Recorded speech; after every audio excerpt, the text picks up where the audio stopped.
All right. Well, good morning, everybody. My name is Greg Ayotte. I'm the Director of Consumer Services for the Brain Injury Association of America, and welcome to this special Butch Alterman Memorial Fund webinar. Just a few notes about the webinar and today's presentation. So first, the Butch Alterman Memorial Fund was developed by Maureen Alterman. Butch was her husband. Maureen Alterman was a longtime supporter of the Brain Injury Association of America. She served on the Brain Injury Association of America Board of Directors. She served with the Brain Injury Association of Michigan, where she lives. She's been a longtime advocate for people with brain injury. She started this fund in memory of her husband, who also was an educator, with the intent of trying to support education and awareness around brain injury. We're grateful for that support that allows us to put on webinars like these. So a few housekeeping notes.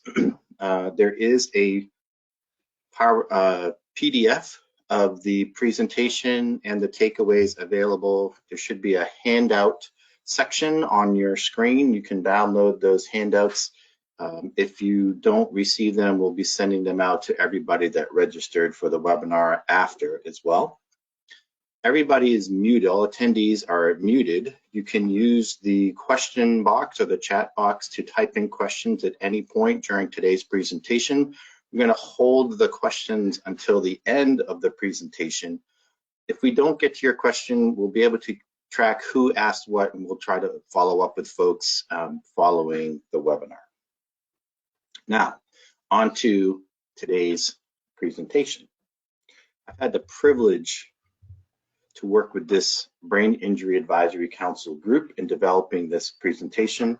So they are all members of the Brain Injury Association of America's Brain Injury Advisory Council. The council works to improve awareness and understanding about brain injury, both at the national and local level. So I'm going to ask each of them to introduce themselves and share a little bit about their own experiences. I'll turn it over to Carol. All right, actually, next slide, please. Here we go. And we can go in order of our slide here. So Paul, why don't you go first? Sure. Hi, my name is Paul Bosworth. I'm from South Louisiana. I had my brain injury on 9/11/2007 and fought my way to get a diagnosis, and luckily found this group where I can now give back, which I'll go into in a little bit. But grateful to be here, grateful to be amongst this group. Hi, I'm Darcy Keith. I'm from Fishers, Indiana. My brain injury occurred September 12, 1991 from a car crash. I am so thankful that you joined us today for the webinar, and I trust that you will get some great information that will help you live a better life. Hi, I'm Kelly Lang. I'm from Virginia, and I was injured in a car accident in 2001. I'm also a caregiver to my daughter who also had a traumatic brain injury during the accident, and I've been advocating for brain injury ever since. So thanks for coming. Hi, I'm Kelly Pokrevka. I am from Virginia, and I was injured when I was 19 and have been doing this advocacy since. I'm very excited. And I'm Carol Starr, and I have been living with brain injury since a car accident in 1999 when I was 32. And it is such a privilege to be part of this group, to be able to use what I've been through to make a difference. And I've been part of this council since 2016. Good morning, y'all. Welcome. I'm Angela Lee Tucker, and my brain injury occurred in the summer of 2008. It was a car crash in New York City. My husband was killed in that crash. I now reside in Nashville, North Carolina, and I'm so glad you each chose to be here with us today. And I was in the council in 2017, 18? 19. 2019, I joined this amazing group of people. We all help each other out. Next slide. So just to explain a little bit about who we are and what we do, the Brain Injury Advisory Council is a diverse community of brain injury survivors, as you have seen. and who we've all moved beyond the initial stages of recovery. We support one another as survivors and as volunteer advocates. We represent the survivor perspective. We advise Brain Injury Association of America and other brain injury stakeholder groups. We advocate collectively, such as this, and individually at the local, state, and national levels. And we serve as a resource for survivors, caregivers, medical professionals, and community members. And we hope that you all will take away, even if it's just a little piece of information to help you on this very long journey, and it does get better. So today we are going to talk about the early years after brain injury. To get us started, I'm going to ask my fellow council members to say just one word that to you describes what those early years were like. For me, one word would be confusing. Go ahead, Paul. Overwhelming. Overwhelming. Angela. Devastating. Devastating. Darcy. Lonely. Lonely. Kelly P. Isolating. Isolating. Kelly L. Traumatic. Traumatic. You can tell by the kind of words that we all use to describe the early years after brain injury how challenging it is, how difficult it is, how difficult it is to get through. But all of us have been through it. One time we added up all of our years of living with brain injury, and we realized that together we have 130 years of living with brain injury. That is a lot of experience. So we decided, when we came together to do this, we said, well, what can we offer? So we had an entire process to figure out, well, there's any number of topics that we could have come up with for the early years after brain injury. So we brainstormed a very, very long list of possibilities. And then through a series of surveys and looking at our own experiences, all right, well, what do we think is important? This is not the end all be all of topics. There is lots of other topics that are also important, but based on our own experiences, these were the things that we wanted to talk about with you today.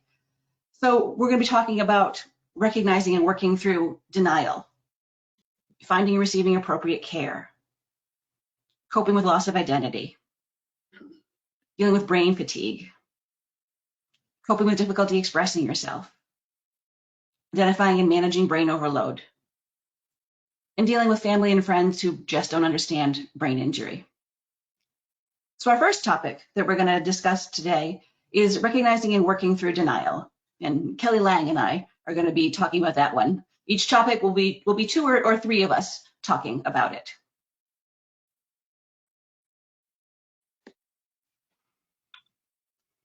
So Carol, following brain injury, denial is very common. Letting go of denial and moving forward towards acceptance is a necessary, difficult, and personal process for all of us. Mm-hmm. For me, I remember thinking, this can't be happening. What do you mean I have a brain injury? How could that be? And then trying to, I was of the mindset of just keep pushing, keep working harder, keep trying to do more, which of course is the worst thing. Excuse me. And just trying to push forward and say, well, if I just do a little bit more, it'll go away. Almost like, the flu. Like if I take my medicine, it'll just go away. And it took me, this was probably the last step in my recovery that happened, where I finally learned how to accept it and trying to come up with ways to work through it, and then also to move forward, because I wasn't going to stay where I was. I wasn't going to go backwards, which I probably had already done. So I had to learn how to move forward. How was it for you? Denial, like you, denial was a really long process for me. I was probably in denial for a good 5 years after my injury. And I think it's important to recognize that denial is a normal thing at first. That whenever anything like big and overwhelming happens to us, it's a natural thing at first to think, whoa, this is not real, this is not happening. The problem comes is when we stay there, because when we stay in that, this isn't real, then it prevents us from moving forward. That, for me, like, every day it was, I just this pounding in my head of no, this can't be real. I was always somebody who defined myself by my brain, by being smart. And suddenly I was, struggling with everyday things. Every night before I would go to sleep, my last thoughts would be, maybe tomorrow. Maybe tomorrow is the day that I'm just going to wake up and all these symptoms are just magically going to disappear. And I really believed that. And I refused to use strategies, because I thought that if I use strategies to get things done, if I do things any differently than the old Carol did them, then that was weakness. Then that was letting the injury win. And I was very wrong about all of that. But it took me a long time to be able to recognize that. And and I think everybody goes through a process of denial. And some people work through it a little faster, some people work through it a little bit slower.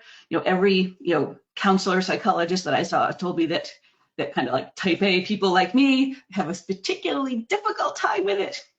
Poster child here.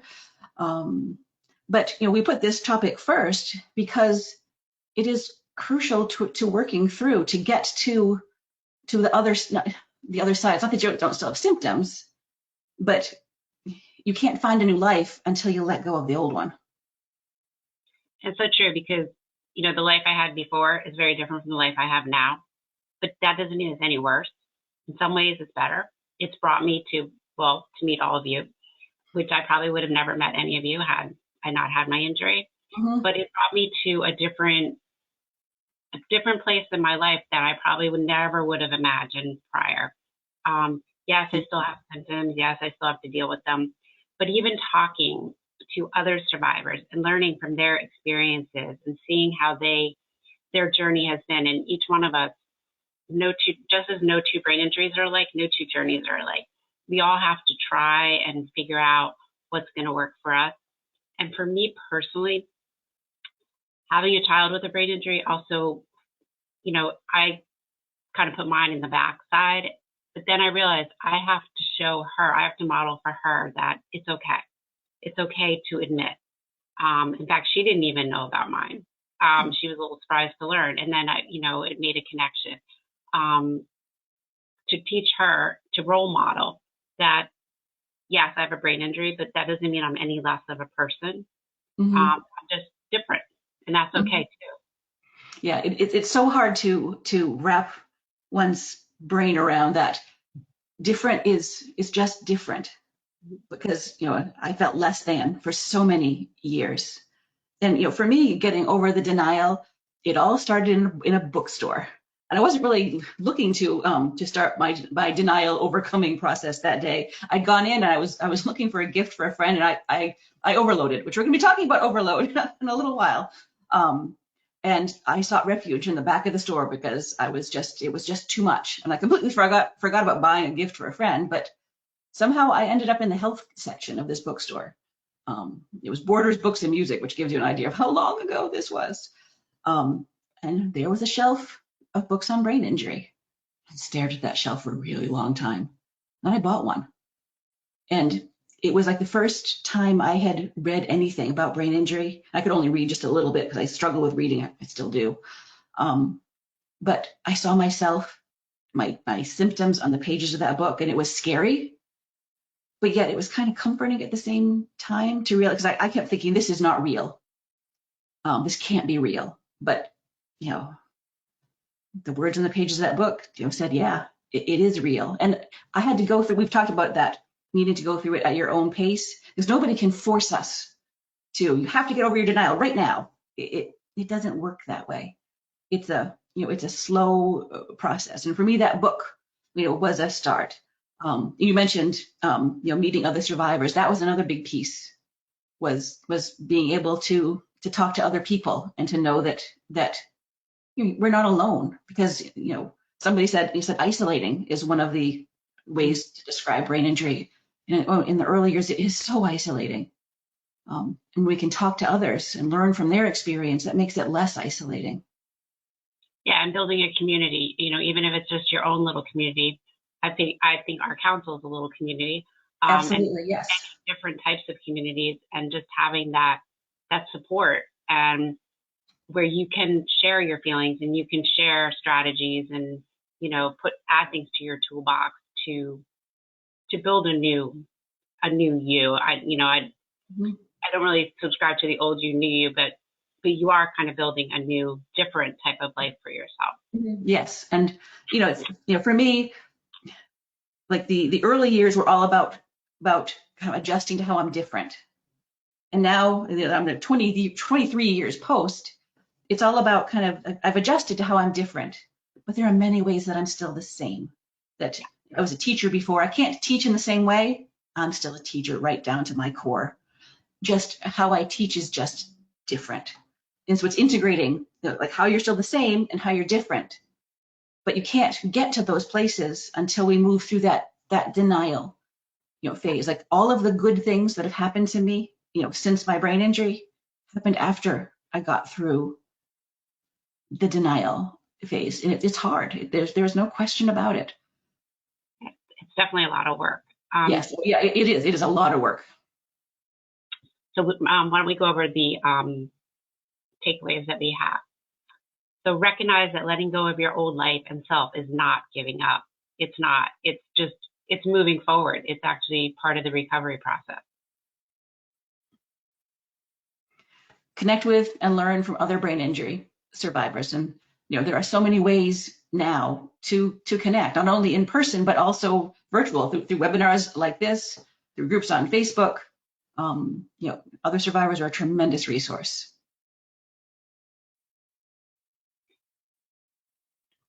Oops, we lost one. To acknowledge the new you and skills, because you are going to be building new skills, and consider how those skills will enhance your life.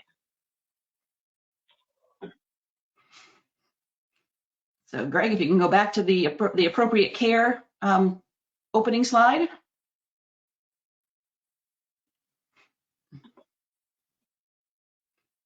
Ooh, we've had a major PowerPoint jump. We're going to just thumb through a couple of them.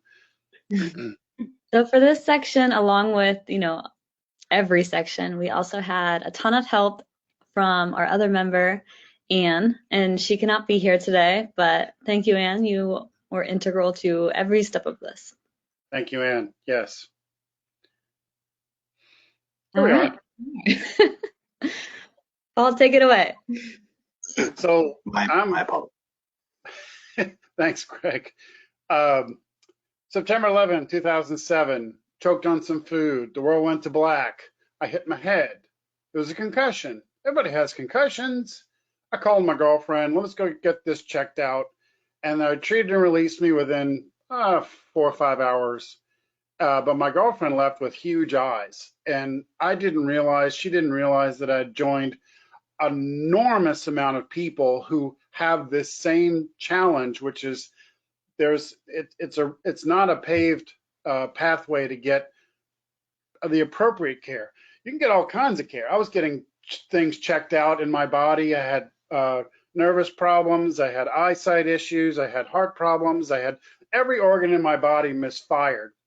But in the meantime, you mentioned denial in the last piece. I was Captain Denial. There was nothing wrong with me. Just ask me.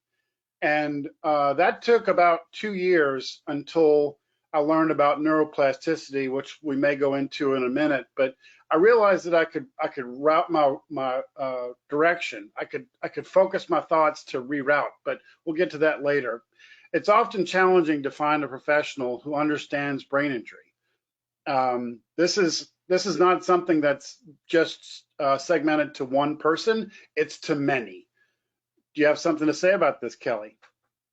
Yeah, when I was, first starting, and honestly, even still today, I was simultaneously so overwhelmed by the sheer amount of numbers and therapy options. And at the same time, I still felt like I had no options. There were so many people saying like, oh, I did this and this cured me entirely. Or, different clinics saying, oh, we've seen so many people like you. We'll get you back in action in a week. And, at the same time, I got, little steps from each therapy. But at the end of the day, there was no miracle cure. What people said worked for them, didn't work for me. Sometimes it would work for me a little bit, but it was very difficult. I felt like I was very much drowning in all of the options while feeling like I had no hope or no options.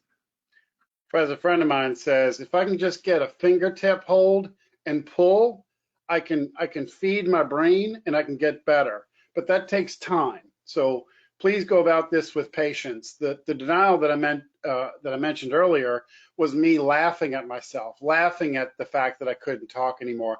I could talk yesterday, but now I can't talk today. I became hysterical. I became depressed. I became anxious because of this thing called a button. I had problems putting buttons on. My friends would judge me by sight and say, just take a nap. Just get over it. It's just a concussion. Not so fast. And it helped me, believe it or not, take care of myself, which I'd never done before. And what I ended up doing was pushing people out because I couldn't explain what I had. And today I can explain a little bit better, and maybe tomorrow I can explain a little bit more. But I was getting in my own way with the denial part, and the doctors were just answering the questions that I had.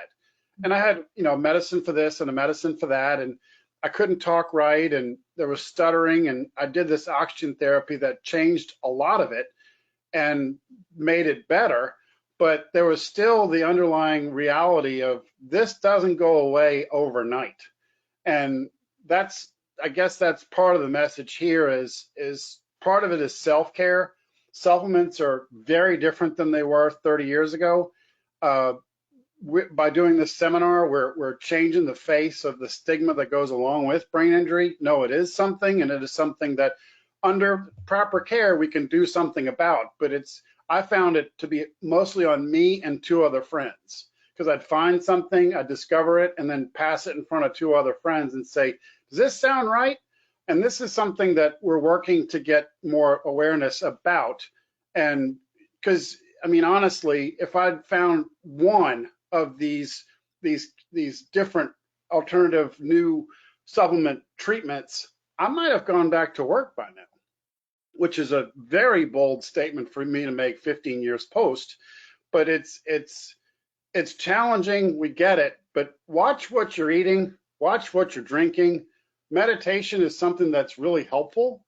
And neuroplasticity is a thing. Do you want to comment on that, Kelly P? Yeah, before we get into the neuroplasticity, I want to go over what works for one person, again, likely won't work for you. If you've seen one brain injury, you've seen one brain injury. And then also, one of the biggest and most important lessons I learned that was very difficult because it's not really what we grew up believing, was that you're allowed to question your doctor. You should question your doctor. And if they are not doing a good enough job getting you there, you can move on to another doctor. And that's obviously a lot easier said than done. But if a therapy isn't working for you, you don't have to feel bad saying, all right, I need to cut my losses. I need to find another therapy. I need to find another doctor. I need to find another clinician. And yeah, ask them, hey, are we doing enough for this? Should we be considering another therapy? You have agency. You should be a team with all of your clinicians and all of your people with you. I always took my mom to all my appointments with me because, sometimes I would get so overwhelmed, I would shut down. I couldn't remember a single thing. I would record the appointments on my phone. I would take notes, but know that you have agency. If something isn't working for you, you don't have to keep paying. You don't have to keep, extending your recovery longer and longer because you had so much hope in one therapy. You reminded me, I learned how to get past my stutter by watching a movie called The King's Speech.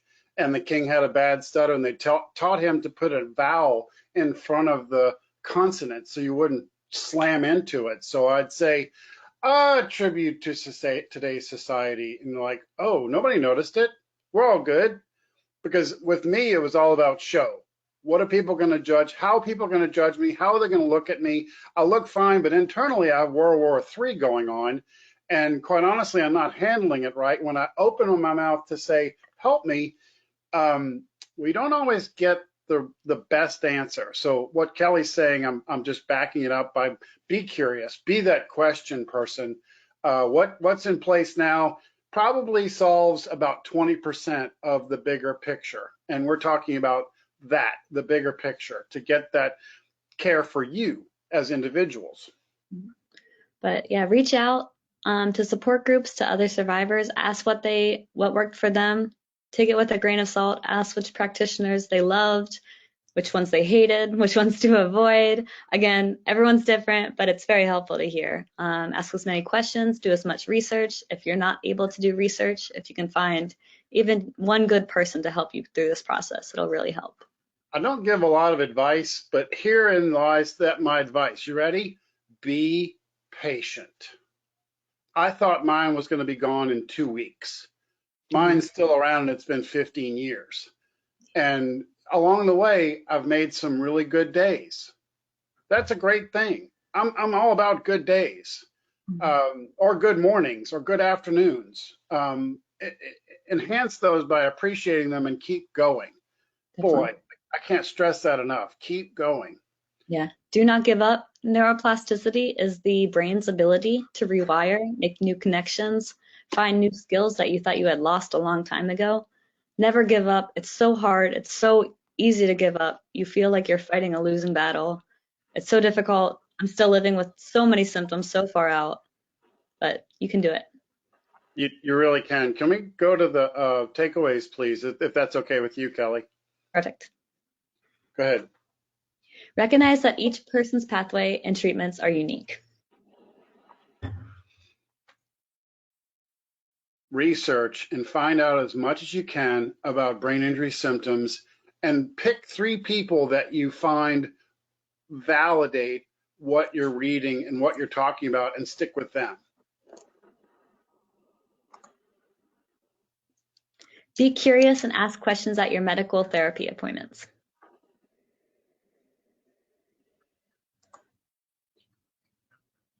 Neuroplasticity, sometimes it's a bad word, but in this case, it's a really, really good one. It's the ability to rewire your brain and improve your life, even if it's incrementally, even if it's baby steps. It's real. Never give up. Keep going. Thank you. All right. Thank you. All right, we're going to move on to the next topic on coping with loss of identity. Hey y'all.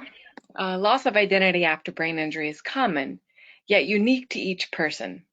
We'd like to help you find your way through the fog and navigate your own unique healing journey. In this section, we'll talk about what loss of identity is and how the 3 of us have managed it. Carol, what is loss of identity for you? You know, basically, it was after the brain injury, every single part of the way that I defined myself changed. You know, I had been a teacher. I couldn't teach anymore. I was a classical musician. I was a violinist and a singer. I couldn't do those things anymore because I have a rip-roaring case of hyperacusis, the sound sensitivity. You know, I was a daughter, I was a sister, I was a friend. I had trouble with gatherings with people. I couldn't function in the way that I used to. Like I said in one of the earlier sections, I defined myself by my brain, but by my quickness of my intellect. I felt slow. I felt like I couldn't understand things. So every part of the way that I defined who I was suddenly changed. So I didn't know who I was anymore. I looked just the same, but yet I would look in the mirror and feel like, who am I? Definitely. My injury happened when I was in the middle of college at the University of Virginia. And, you know, college, all of your best friends live, you know, a mile away from you. You're constantly doing activities. There's so much going on. It was so great. And I couldn't accept that that was no longer really an option for me. I couldn't understand that I needed to draw lines, and things I used to be able to do, they weren't safe for me anymore. So I put myself into so many dangerous situations, trying to fight back, trying to prove that I could still hang with, the old Kelly. And I just couldn't. It was very difficult. At the time of my injury, I was a VP of a PR firm in New York City. It was the top of my professional game. I had just gotten married. At the time of the crash, my husband was killed in that accident. I was in a 6-week coma and woke up to the new reality of being a widow. Loss of identity was tremendous for me. How have you ladies mourned the loss of yourselves, and how? Yeah, that took a long time for me to realize that was an option. I thought mourning the loss of, my old self, or even realizing that I could become a new great person, I thought that was giving up. I couldn't just say like, yeah, I am disabled now, and that's totally fine. That's not giving up. That's, accepting, and that's allowing me to move on. And so now every year, on my brainiversary, I go out into nature. I'm always with myself, and I write down, things that I still haven't been able to do, goals for the future, things that are still important to me because they've obviously changed, skills I've learned in the last year, and reasons why I love who I am now. And those reasons are so different from what I used to love about myself, but they're very important. Carol? For me, that the morning, it was so powerful, and I don't think I realized at first that I was in a grief process, because you associate grief with somebody who died, but I didn't die in that accident, but yet, yes, a part of me did die. The person that I was on July 5th, 1999, which is the day before my accident, that person did die. A new person was born on July 6th, 1999, the day of my accident. And the way I describe it to people who haven't been through this is I ask them to think about like when they've lost a loved one. And I compare it to like my mom died. It's been 12 years now. And I say, as awful as that grief was, the grief over losing my own identity after brain injury, it was worse because, I was the one who died. And there were times when I thought that grief was going to break me. I thought, I can't do this. I can't come through this. That can't adjust to being a person with a disability, being a person who has limitations now, being different than I am. But yet, I did. I think what Kelly said about the brainiversary is so profound, because that is a really important day, that it marks that day that we lost our identities. For me, July 6th, it was a day of mourning, and now I hesitate to call it a day of celebration, but it kind of is. I'm not celebrating the fact that I got a brain injury on that day. What I do celebrate is how far I've come. I look back at how far I've come. I mean, early on, I nap 4 times a day, and I'm not exaggerating by that. And what I can do now that I couldn't do then, and because I became a new person on that day, I always do something new on July 6th, something I've never done before. It doesn't need to be big. It could be I go to a restaurant and I have a dish I've never eaten before. It's what it symbolizes, to me, that's more important. Having those rituals, I think, is important to building that new sense of identity. Like Carol, Angela 1 died the summer of 2008. And that same night, Angela 2 was born. Angela 1 and 2 are very different people. Angela 1 was at the top of her career and her game and would take people out to drink wine because that was her job. Now I'm a cheap drunk. Angela 2 takes a lot of naps, would get lost on the subway in New York City.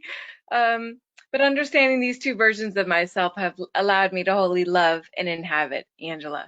I treat it like a funeral, the death of myself. And I tried so hard to get back into the shoes of Angela 1, but they didn't fit. How have you ladies been able to build a new identity? I just started picking up new skills, things that were very safe. And one, I told people I was doing them. I made sure that, I was in safe situations after, many mishaps where I needed to realize that was important. I had a canvas in my room, and I'm a terrible artist. I always have been. And I would get so focused on how ugly the painting I was making that I couldn't enjoy it. So then I just started painting over it every single night. So that way I could actually relax and actually, Cool. do the process. But yeah, try new things, focus on what you can do, not what you can't, and it'll happen. Yeah, for me, like the more that I tried to go back to, for me, like my hobby was music. The more I tried to do the things that I couldn't do, the worse I felt about myself. But then I didn't know, well, what do I do? If I can't do what I used to do, then I felt stuck, for a long time. But then there was this little voice inside me that was saying, make something, which was really weird for me because old Carol was not something who wanted to do things with her hands. This was all new Carol. And so I have show and tell today. This was the first thing that I made, this paint by number. And I loved this thing. At the time when I did it, I could only work on it for about 15 minutes at a time. Then I'd be so tired, I'd need to take a nap afterwards. But I felt this was the first thing I had success at because I failed every single time I tried to do the things that the old Carol could do. This was something that the new Carol could do. And over time, I graduated to other crafts like making jewelry. This is one of the pieces of jewelry that I made. And then I graduated to teaching other brain injury survivors, particularly how to make jewelry. Then people asked me to speak about my crafts, and I realized I love being able to speak about this. And I knew that this is what I want to do. I want to speak about brain injury. I want to help other brain injury survivors. So, And I'm so glad for that help because you've been my mentor in this counsel. The profound teacher you are is still very much there. The injury is full of limitations, but consider the gifts that this injury has given you. Now you get my full and undivided attention if you're talking to me. No distractions because I can't manage distractions. Try new hobbies and explore new interests. So as we've shared, loss of identity impacts each of us differently. We use these strategies to find and love our new selves. And we hope that what we've shared today can support you on your own path to rediscovery. Now let's learn about how to deal with brain fatigue. Our takeaways. Oh yes, those are important. It helps to mourn the loss of the previous you while getting to know the new you. Consider professional help and support groups. Experiment with new hobbies and interests. Focus on what you can do instead of what you can't do.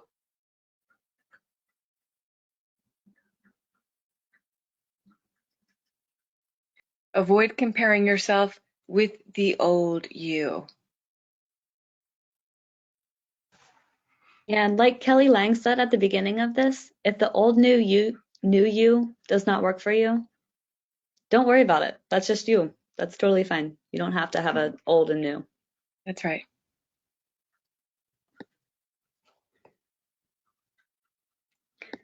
Okay, we're going to move to the next topic, dealing with brain fatigue.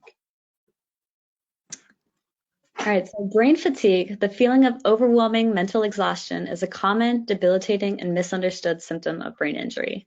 It is so incredibly difficult to explain this phenomenon because you really can't. I would be walking and suddenly I would be completely, lights out basically. It was very difficult.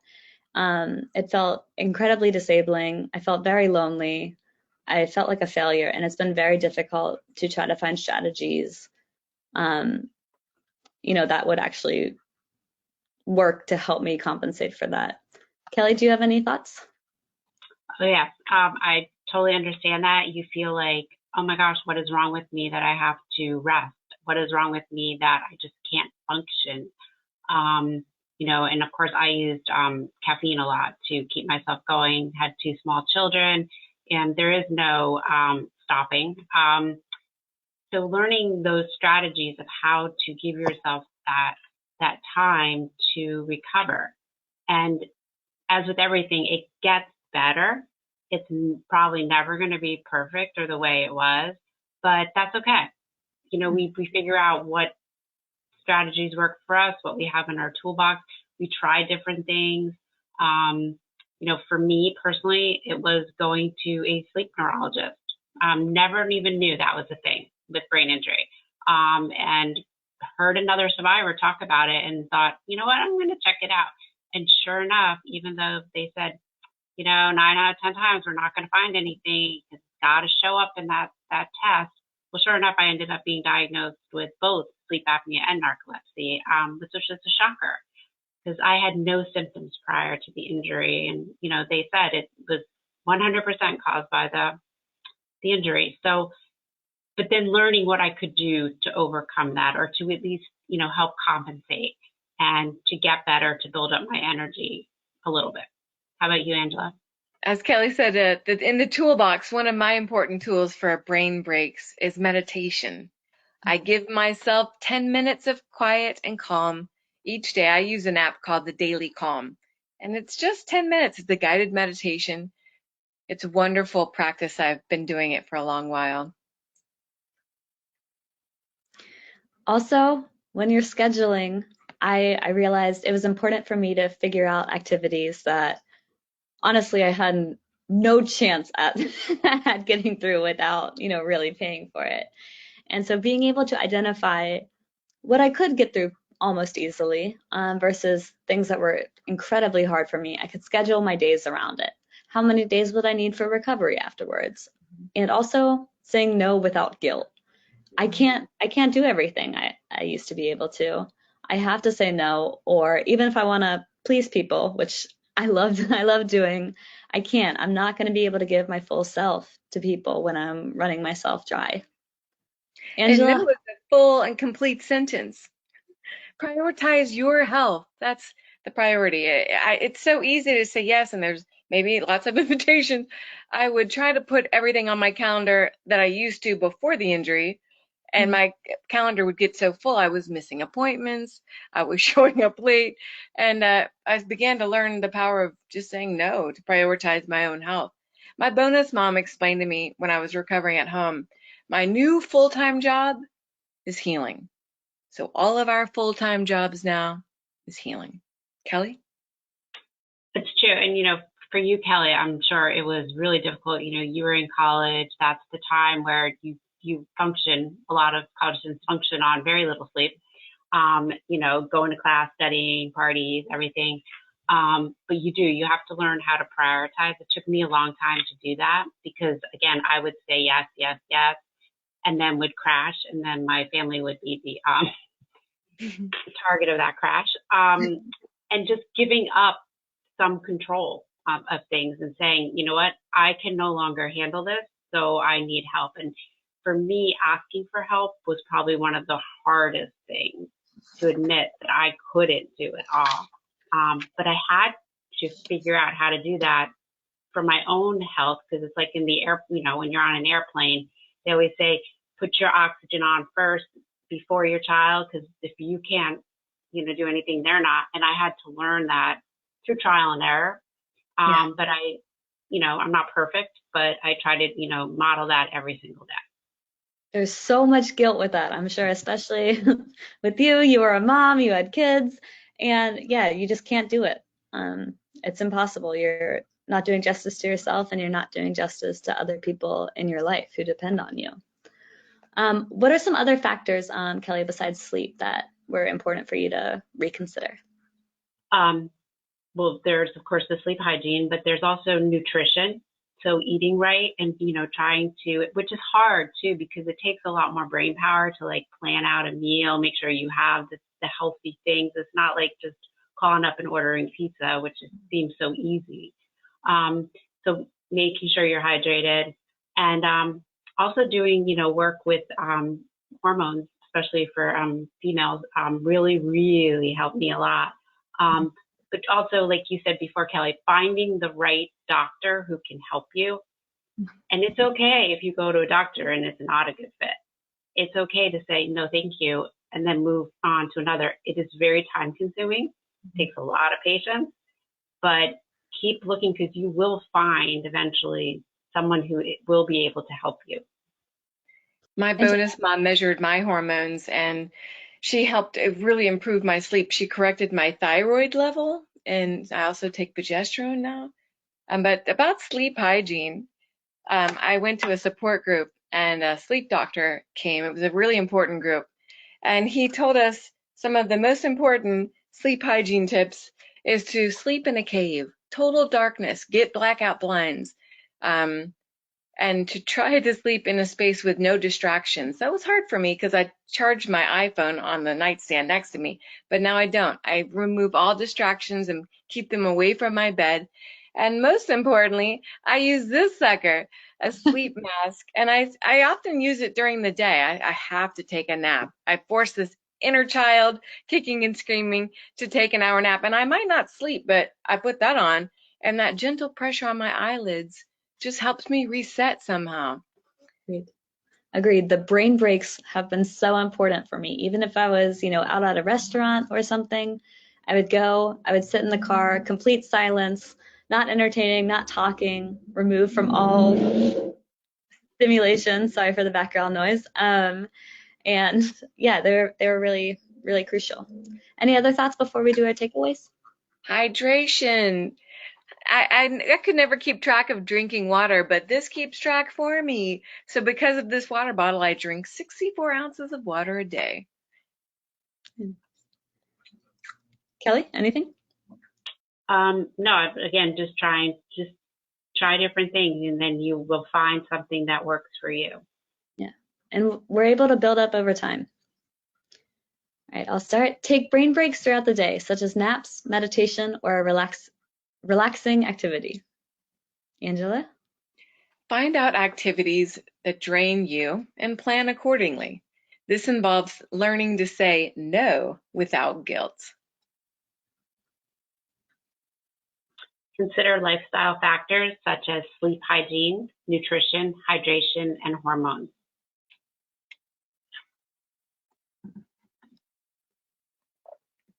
Okay. All right. So now we're moving on to our next topic, coping with difficulty expressing yourself. And we have both Darcy and Paul. So I guess I'll start with Darcy. What were some of the communication challenges you experienced initially after your injury? Thanks, Greg. I think after the initial injury, I could talk okay. I had trouble formulating words. But what was really telling for me was when a speech therapist said, hey, here's the letter S, write down all the words you can think of in the next 30 seconds. Well, like S or T or N, those are very common letters that have a lot of words. And I would only be able to come up with like 5. And I'm like, I just realized that I had trouble thinking of words and coming up with what they mean. So as a professional speaker, when I try to communicate what exactly I want to say, I usually have no problem, but there may be just this little interruption where I have to think of the word. It's like if you've ever been in a conversation, you'd be like, that word is just, it's on the tip of my tongue. Or, you're going through the Rolodex or, in your mind trying to search for that word. That's where I first realized that I had aphasia and I just had difficulty coming up with the words. What about you, Paul? My communication was the cornerstone of my business world. And now that I couldn't talk right, couldn't remember what I just said, I would confuse words. I was giving a talk just like Darcy mentioned, and in the middle of the sentence, I said, I'm a good communist. What I meant to say was I'm a good communicator. And it was a little hiccups along the way that punched my denial in the face and said, no, you've got something to deal with here. And by the way, the stutter, the stammer, that just doesn't go away with a nap. I can't tell you how many times I heard that. And from others, my friends around me who didn't understand the same as me. Like I mentioned before, putting an A in front of a consonant, I learned about that in a movie. I learned a lot of my strategies on my own just by picking and choosing, and it worked for me. I included it. It didn't work for me, such as being teased or being laughed at, because right in the middle of a sentence, I'll, you know, it just did it. It'll happen. Yesterday, I was talking to a friend, and the stutter came out 15 years post. It doesn't come out very often, so it's funny in that moment. I had to give a minute to get over my anger, to realize that this is part of what I deal with, and that this person that's laughing at me doesn't understand what's happening. As I searched for alternatives, and I'll search for understanding, as a lot of brain injury survivors do, I hooked upon this word aphasia, and aphasia to me is more than words. It's actions. So I'd go into the other room and forget while I was in there. Yes, I was 42 at the time. Yes, everybody does that, but not somebody with a brain injury, because we do it like 100 times a day. So mine was very repetitive, and I would repeat things, and very stark difference from where I came from the day and a half before. I think one thing, Paul, you brought up too, there are other different forms of aphasia, and sometimes active listening to make sure that when we do communicate, we communicate well, because sometimes we just may not pick up what the other person is saying. And it's just listening and making thoughts as to, okay, this is what they're saying, and then so that allows us to communicate back to them, is helpful. Yeah, somebody mentioned earlier, this is your job. So my job is to make sure you can understand me and not laugh at me. It's about that simple. And there's strategies.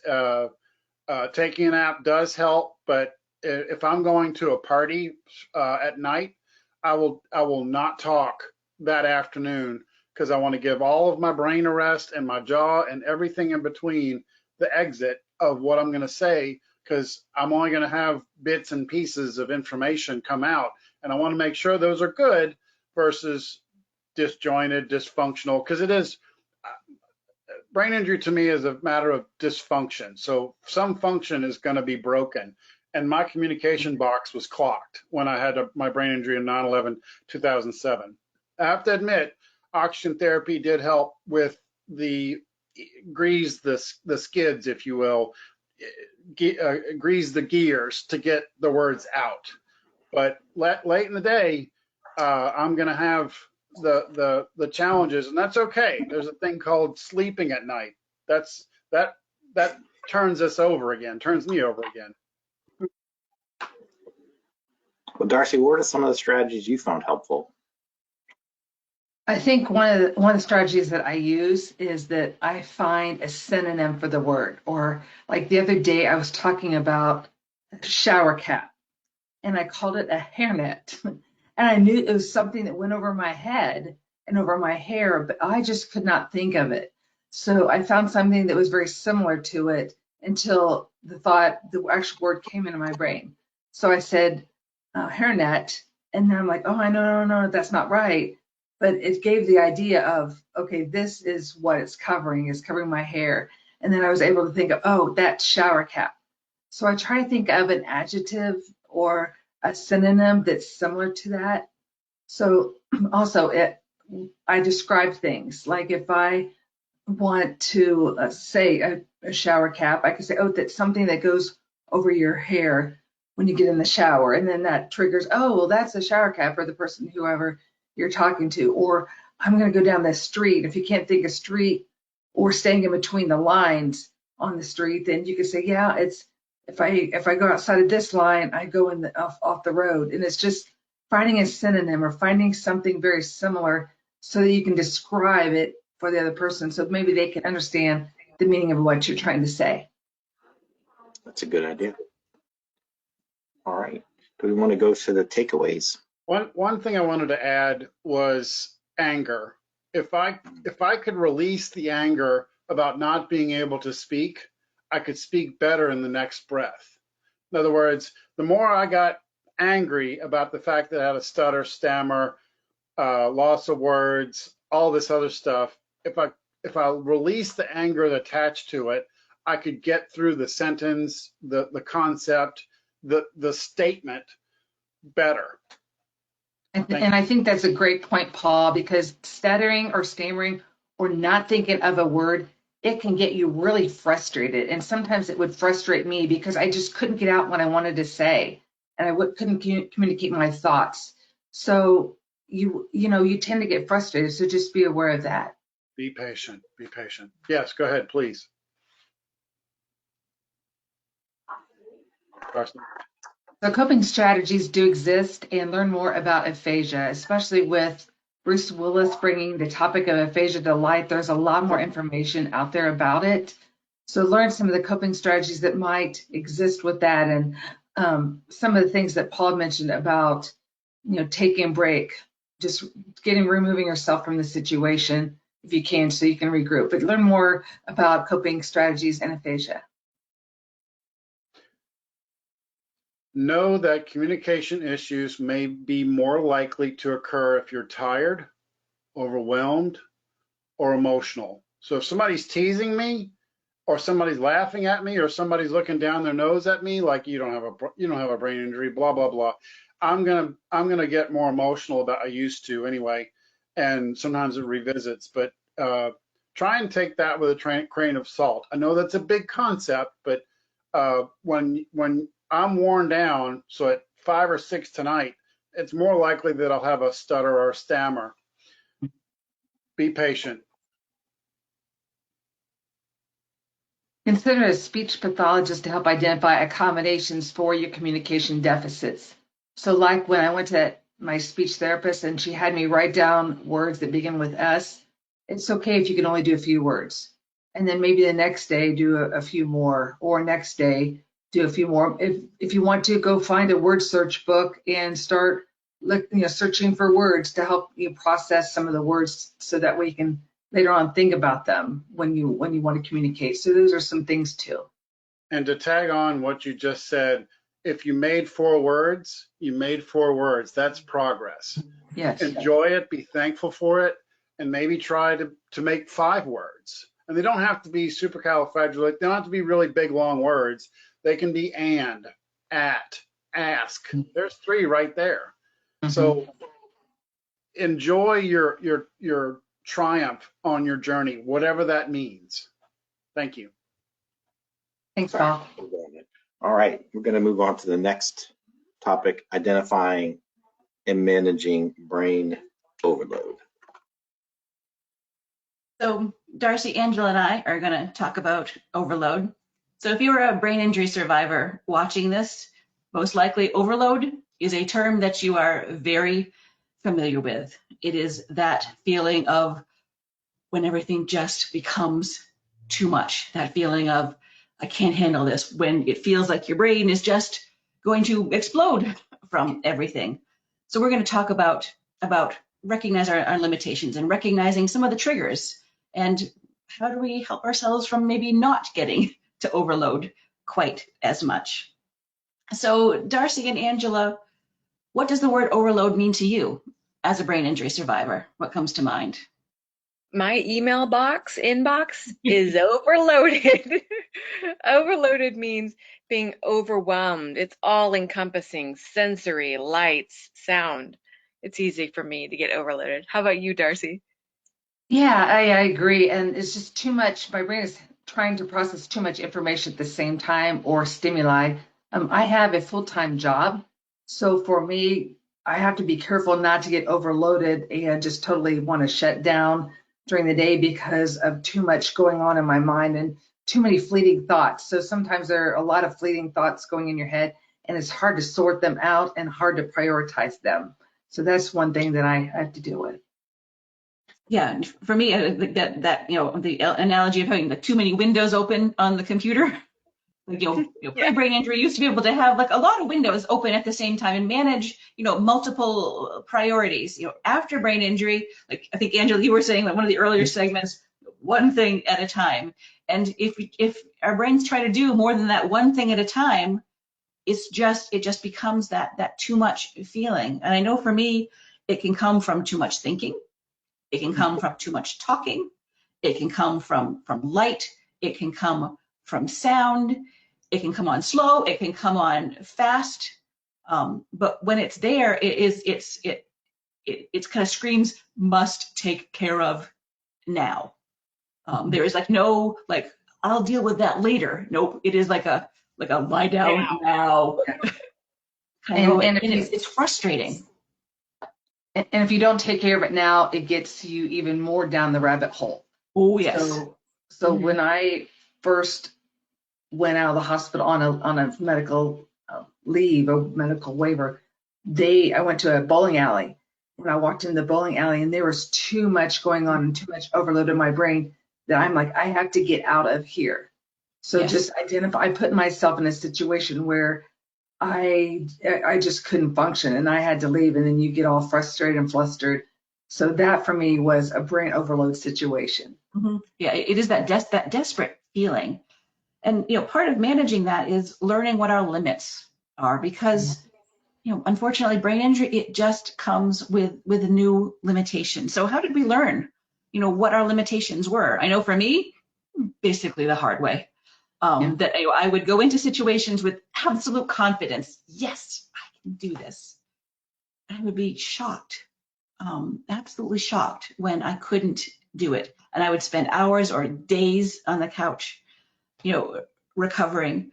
But over time, and with help from a lot of people, gradually began to get an idea of what my limits were. For me, when I went back to work, I wanted to get back to work, and I wanted to get back to doing what I used to be able to do. And I didn't realize that I do have brain overload. I do have to process and work and I couldn't do things like I could before. So I had to then integrate some strategies, but I had to accept that my brain cannot handle exactly what it was I did before.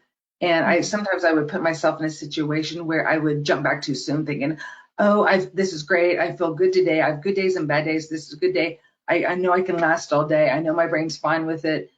But by the end of the day, or even part of the day, I was overloading. And I tell my husband, I have no gas left in the tank. That's one of my clues. I have no gas because I didn't manage my brain overload, and I allowed it to get the best of me. What about you, Angela? Well, as I said earlier, I used to put more things on my calendar as I used to, Angela 1, and I started missing appointments and things were slipping through the cracks. So now I know, after a lot of trial and error, one important event a day. So for example, today, this is a very important event. We've been working on it for 6 months. I'm going to take a great nap after this, and there's nothing else on my calendar. One important big event a day, and then usually there's a recovery day, so I'm going to take it really easy tomorrow. Yeah, and I think you bring up an important point, that learning from failure, but also learning from success, learning from what works well, that helps us learn our limits. So I also get really snippy when time closes in. I get a really bad attitude. So that you're bringing up signs our brains get overloaded, because I know early on in my journey it felt like I went from 0 to overload in 3 seconds flat. But now I know that my brain generally, unless it's like a sudden loud sound or something, but my brain gives me signs that I'm getting overloaded. And if I can recognize the signs and act on them and rest, I can do less time on the couch if I don't let it get to where it's a desperate situation. So what are some of the signs, the quote tells, that our brain gives us when it's getting overloaded? How about for you, Angela? I don't play poker, but that's the word tell. And my tell is I yawn. And I'm not always aware that I yawn. So I ask people around me, my loved ones, if you happen to see a yawn, let me know, because I've got to get out of here and go restore myself somewhere. And I would just go from one room to the next, half finishing a task. And how about you, Darcy? For me, mine was actual pain in my brain, like a migraine, because my brain was having trouble processing, and it was hitting a wall every time it was trying to do something, and it would cause my brain. I physically felt pain. So like at the end of a work day, I would tell my husband, my brain really hurts. And you think, okay, how can a brain that you don't see, it's not like you bumped it into like bumped something where it would cause it to hurt, but it hurt just because of trying to focus, trying to manage my overload, and I didn't do a very good job of it. So it just caused me physical pain in my brain. Yeah, and for me, like, I don't yawn, but I get pressure in the left side of my head, and I will start to feel like, I call it like I'm talking through jello or I'm talking through cotton. I'm starting to feel it, now, because we've been on camera for a while, and this is a big deal, what we're doing today. That it will start to feel like my words are getting labored. It might not be any different to what somebody is noticing, what somebody hears, but I notice that there's a difference. Like what Angela was saying about kind of wandering from room to room, I do that too. Like I'm thinking I'm being all productive, but I'm not actually getting anything done. So I kind of go from task to task, but I can't seem to get anything done. I've also noticed in the last couple of years that sometimes I get this euphoric feeling. About 10 or 15 minutes before I start to slide, I'll think, today's the day, I'm not gonna need a nap. And then invariably, like 10, 15 minutes later, whoa, I gotta lie down. It's a matter of learning those. Yes. I call my injury Brain Hilda. So I'd say, oh, Brain Hilda, she's in the building. So what are some of our strategies? How do we manage that overload? I'm comfortable disclosing about my injury. I ask people for accommodations to slow down. I often ask people to write things down in an email or to help me take the notes, to just speak more clearly, to make sure I understand what they're saying. How about you, Darcy? I think that's a really good point, because not only when you are reading something, you're the more senses you involve, the more clarification we need. So for me with brain overload, and that I would also go into one room and they're like, okay, why am I in here? What am I doing? But I would need to focus on one thing. I wouldn't let multiple thoughts hijack my brain. So sometimes what worked for me would be I would physically out loud say, I am going into this room to do this, because then I would hear it, I would think of it. So that worked for me, was telling verbally out loud what I was going to do and focus on one thing at a time. I put my rest times like actually on my schedule, so that like Angela, I would try to do too much in a day, but by putting my rest times on the schedule, it bypasses some of the overload, because it's like, wait a minute, I can't put too much on because I have to have that at least once, oftentimes twice a day rest time. So some of our takeaways. Sorry, you brought up a very good topic with that, with the rest time, is know when you are good, your best time of the day, whether it be morning, early afternoon. And if you do have to schedule that rest time in between, but so your brain doesn't get overloaded, know what is the best time for you in the day. Sorry, carry on. That's okay. So some of our takeaways for this section are to get to know your brain injury and what triggers symptoms, and to notice what happens as your brain overloads. Coming to terms with limitations can be painful, but over time, you can find freedom within your boundaries. It's important to test limits safely. Some limits you can overcome, and some you'll learn to manage over time with support.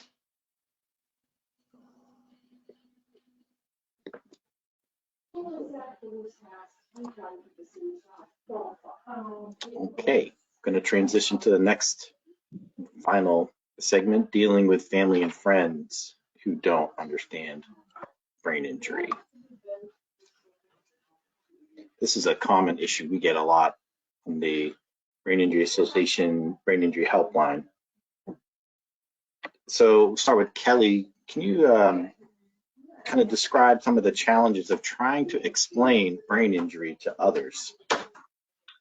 Sure. So like most of us, we look like your average person.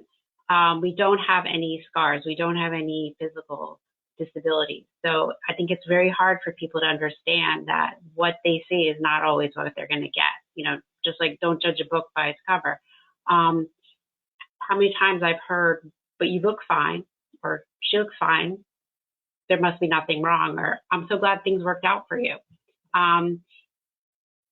It's really hard to get deep down and explain to people exactly what is going on inside of you, because they don't see it. And if they don't see it, they have a hard time believing it. And then sometimes they'll see behaviors, or like when we get very fatigued, as you know, Angela was saying, how she can become, she didn't use the word grumpy, but that's the word I'll use. And then they're like, what's wrong with you? And then trying to explain them, well, that's part of the symptoms of my injury. I think that's one of the hardest things I've experienced in explaining it. And Darcy?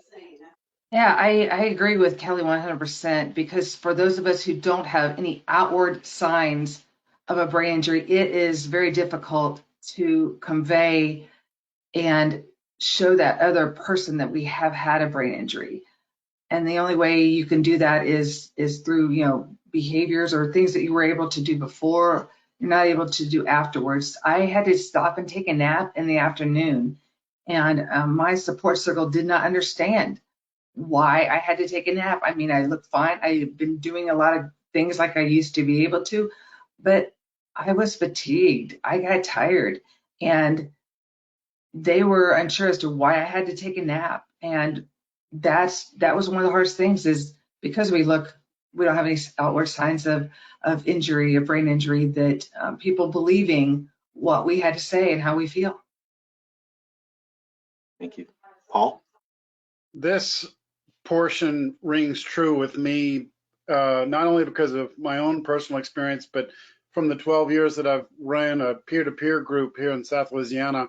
It is bar none the quietest answer to say, how can I get my loved one, sibling, cousin, wife to understand this?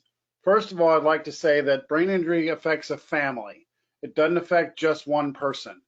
And I was told repeatedly that my doctors were pandering, they were making this up, they were stretching this out. I just wanted to get out of work. Again, no, that wasn't what it was. And there for a minute, I believed it. There for a minute, I was like, well, maybe this it. No, it's too persistent. It's too prevalent. And my mom, before she passed, she just would ask me, stop, just stop the stuttering. And I'm like, if I could, I would. I'd go back to work. So I thought, barring the other laundry list of symptoms that I was dealing with. And invariably, it's the smallest town, it's the biggest town. And the person asks me, how can I get my family to understand it? And we'll get to that in a minute. But for me, it was persistence of constantly just reassuring, yeah, it's brain injury. It's a concussion that doesn't go away. And I was blessed to be a part of a support cook-off here in South Louisiana. And one woman that I shared this exact sentiment with said, you saved my family. And I was like, whoa, whoa, whoa, whoa, whoa, whoa, whoa, wait, really? So it was a simple concept, but it was centered around what a brain injury is and how it looks and how it feels and how it sounds like. And so why not share it with the next person? So thanks for having me on this particular topic. Persistence is key. Mine, stay in your own lane and do your own thing, and they'll realize, oh, she or he is really committed to getting his or her brain better. Kind of leads into the next kind of topic or question is, what were some of the strategies or tools or resources that you found helpful in helping others start to understand a little bit more about brain injury? We'll start with Kelly. Well, one was educating myself, because I didn't know what a brain injury was. In 2001, no one really talked about them. So one, educating myself, and then also trying to educate others through advocacy or just speaking to them and letting them, know what the different things that can happen with a brain injury. And, it even went as far to, for me, as just showing a family member who didn't believe it, showing them medical reports, because I think that they understood that, oh, if this comes from a doctor, then it must be real. The opposite that Paul had, but it was the only way that I could kind of get it through that this was an actual thing. Thank you. And Darcy? I think just showing them if I couldn't do something now, it would, and they would have to give me some patience to do it a little bit longer. I could do something, but it would just take a longer period of time. Or maybe I wouldn't be able to do it all at all. Like physically, I can't do things that I used to be able to do. I may look fine, you know, I can walk okay, and the deficiency from my process on my right side is not as noticeable. But when you see me try to run, you see the gait, you see the difference. When I try to do other things like mow the yard or do other chores, you can see a difference. So part of it for me is actually just showing through activity that I can do things. Now, if you do that, make sure it's in a safe environment. But for me, that was one thing, is that to show I cannot do things like I used to, and patience for me was key, that my support group or support circle needed to give me so I could help be successful and achieve the task. I think one thing that all three of you touched on is the importance of persistence. This is not one conversation, sharing information that changes the perception, beliefs, and attitudes. It was many conversations over time from not just yourself, but from others as well, right? Other messengers kind of helping support or share the same information or similar information, right, to help others understand. Sometimes, Greg, with that help showing others was like a movie that talks about brain injury, or a TV show or something that talks about brain injury, that your support circle can hear it from someone else, be like, oh yeah, they have that too, or I have that, or my loved one has this. They can't do it at the same time. So a movie or an article, something that gives you backup and feedback as to, yes, this is something that I have and my loved one has too. Any other comments to share? The Crash Reel is a great movie that will walk you through a survivor's life, and the family's right there with them. And that's a good one. Concussion is another good one with Will Smith. One thing I wanted to add is give as much grace as you can to the family members that don't understand, and give more time to the ones that do understand. But for me, it was incremental to say, what I just did was part of my brain injury, and then move on. And then what just happened was part of my brain injury, my trip or walking into a wall or whatever. I call it out so that they can get explanation from it. They can get an understanding from it, because we don't have enough information. This is why this whole ultimate webinar exists, and it's trying to get that information out to the person that's sitting there going, okay, now what?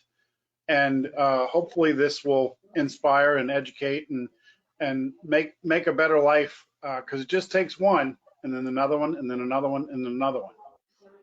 And one thing, when a person looks at me and sees I can't do the things I used to, and it's not because I'm lazy.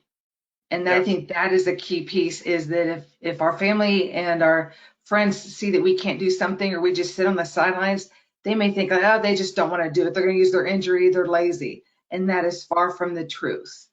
So don't get caught in that. As long as you're trying, there's nobody can fuss, or I say that now, but nobody fusses at me when I'm at least trying to get something done. This hour and a half has been a try for everyone on here, including the readers and listeners and everybody. This is all we're trying. So thank you for including this in our topics. Sure. All right, let's look at the takeaways for this.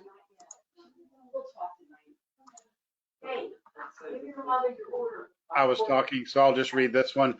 Role changes are normal and expected, yet still difficult. If your support system is no longer there, as would happen for me, know that you're not alone. For options such as counseling, conducting your own research, speaking with other families, and joining a support group. Work together to identify each person's specific changes, needs, and potential accommodations.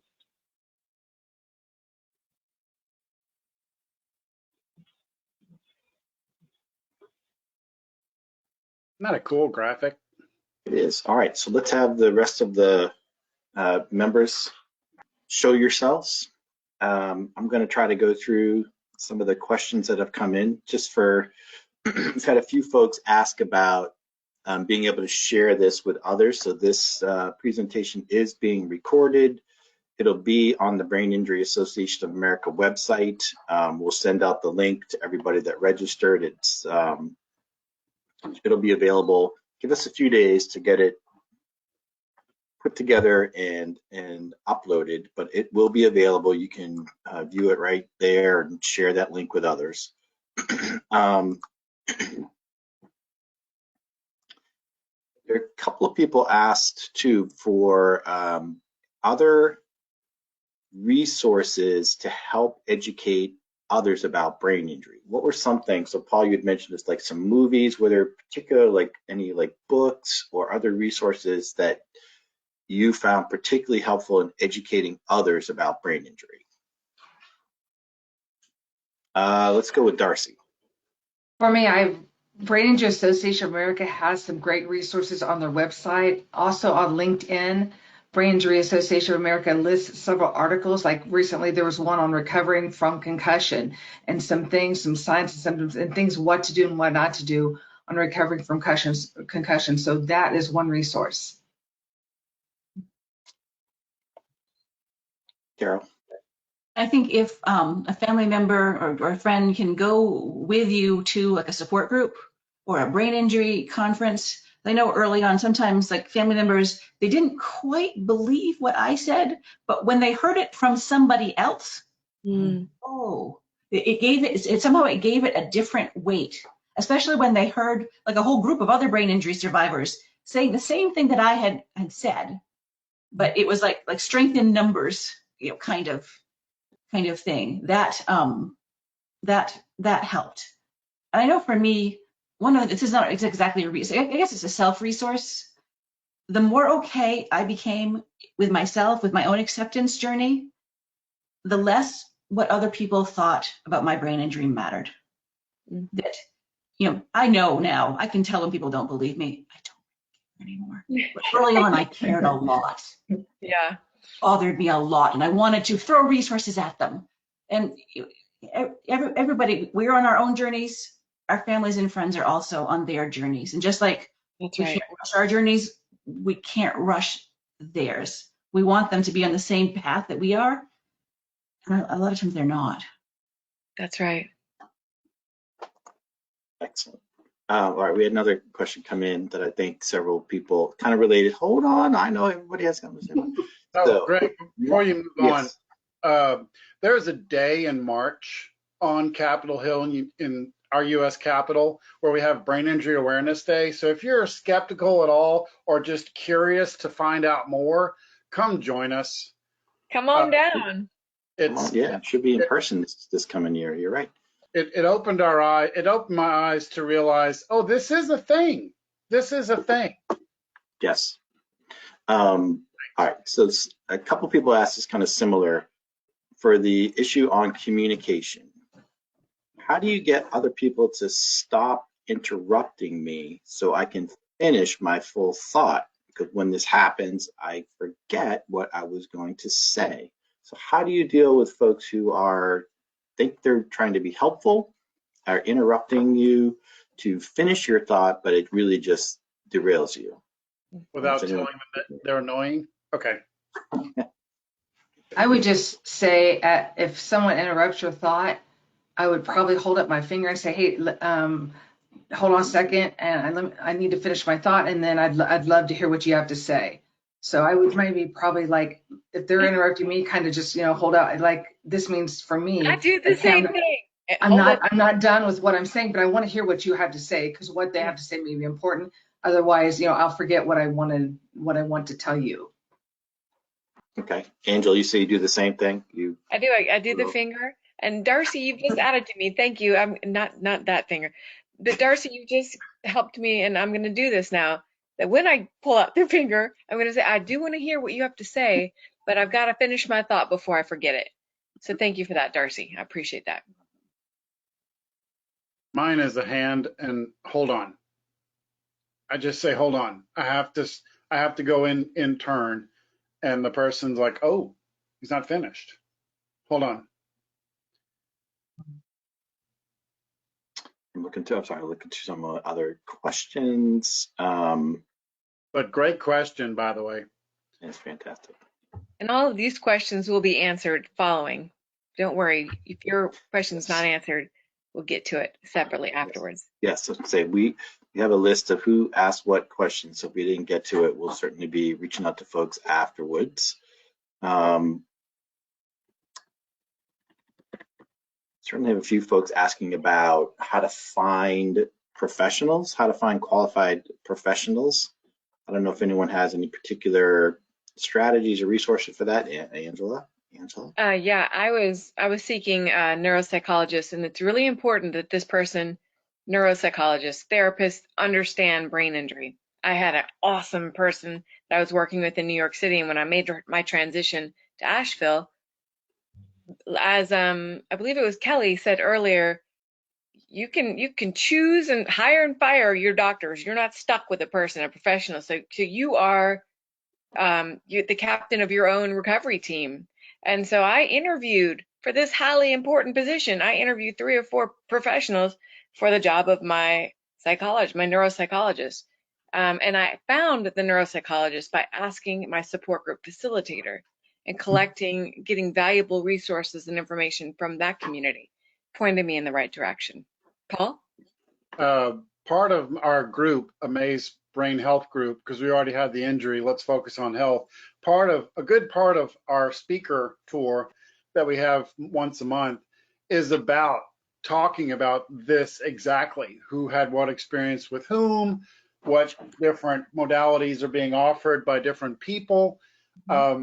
But that curiosity, that adventure, that instigation of let's go find out, it will forward your path. Sometimes it'll fall right into your lap if you ask the right question at the right time. So keep asking. Yeah, and building on what Paul just said, one thing that worked for me was when I would see one provider to say, who else should I be seeing for this? Because I mean, I've never had a brain injury before. I don't even know what I don't know. Right. What kinds of, I mean, I never heard of like occupational therapy before. I mean, I'm a physiatrist, all these professions I had no idea even existed. But I got referrals from people and gradually built a team that I wanted somebody to kind of give me the everything all at once. It just unfortunately doesn't work that way. You can build a team. It just takes time, one little bit at a time. I'm still building my team. Oh, yeah. You got something to add, Kelly P. Also call Greg, call BIAA, call your state Brain Injury Association or Alliance. I always thought that with just a concussion, they wouldn't be able to help me or take me seriously enough, but they can really help, and they can point you to different doctors or practitioners that have a good reputation in the community. To back up a second, if you're online, try brainline.org. They are on the spot to give understanding to varying symptoms and varying situations, family, friends, symptoms, military, children for that matter. Brainline.org is another, MSKTC is another go-to, so you can find out what's going on within the community. So you can kind of, with me, it's check and balance. I can think what I'm thinking. I got, my friends, and they say, drinking Kool-Aid's good. Let me go over there and see what they say about drinking Kool-Aid. Just using that as a loose example. Yep. All right. Well, we thank you for coming and sharing your expertise. We thank the folks that came and listened and asked questions. We do have a few questions we'll follow up with outside of the webinar. We will be sending out the link to be able to find the webinar on the Brain Injury Association website. And it sounds like some other things you should probably add with that information are some other suggested resources, right? Some other websites, the MSKTC, list of virtual support groups, where to find your BIA in your state. We'll add those and send those out. Find that support group. Get into that Yes. support group. Yes. If folks ever have questions, you're obviously more than welcome to contact me at the Brain Injury Association of America, and we'll work to connect you with the appropriate resources. That Thank info is you on the next all. slide. What? That info is the how to contact on the next slide. Wait, Carol's so good at this. Yeah, I always There you go. All right, here we go. That's it. Call that number. You can reach me. You Thank are you, not alone. everybody, for participating today. You are not alone. All right, take care. Have a safe day, everybody. Bye, y'all. Thank you. Bye-bye.